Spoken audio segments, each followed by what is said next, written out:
cornmeal, the parched corn. This is sumac berries. We call it cheese chin. For the last few years, we tried to increase between 8 and 9 acres. Buy local. If you buy local and you continue to feed yourselves, we will continue as a people. I believe that farmers and ranchers are some of the original stewards of our land, and certainly the tribes are.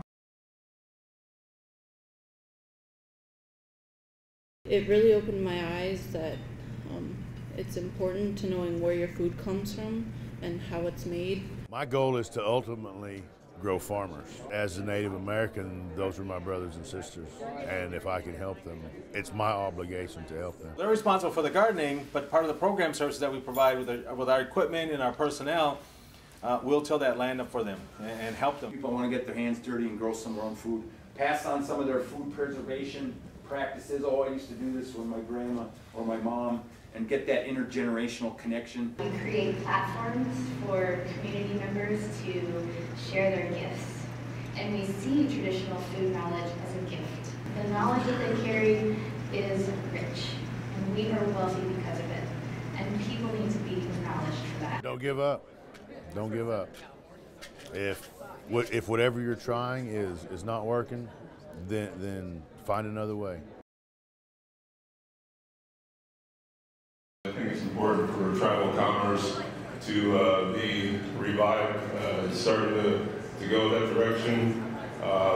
Keeping $1 in Indian country has a multiplier effect of 4. Those are good till the 24th, which is next week, and then I think every community should have their own farm operation, but also a retail space to get more bang for your buck. This is great. It really is. One of the things that we're looking at is just on a small scale, encouraging people to think about producing some of their own foods and all, as well as thinking about entrepreneurship. I'm shipping some of my products into Japan, Paris, and Australia, and as a result, my business is doing well. Although I haven't forgotten what I've gone through, and I want to give back.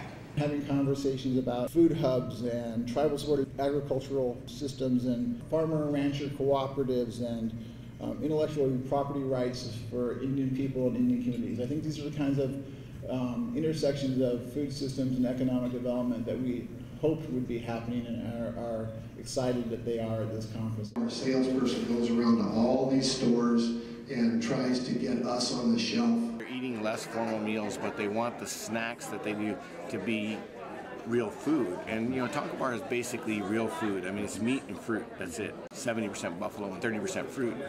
And it's very, very on trend. We have to be able to feed ourselves. That's part of the message for our young folks to know. They've got to be a part of that future. I wanted to know what I could do to change, what I could do to be a better person. I've been looking at the psychological barriers that contribute to why modern Indigenous people are hesitant to change. We're organizing in our community right now, Mount Haudenosaunee Future Farmers of Iroquois, FFI. And it's based upon the 4 S's, and sovereignty is in there, security, self-sufficiency, and sustainability. We formed a partnership with the FFA. They would plant and harvest the produce. By having the produce on site at the school, not only are we having an interactive learning activity, not only are the students taking responsibility for their own food, but then they're getting to reap the fruits of their labor. For all of these families that are doing production, and those families is where our healthiest kids come from.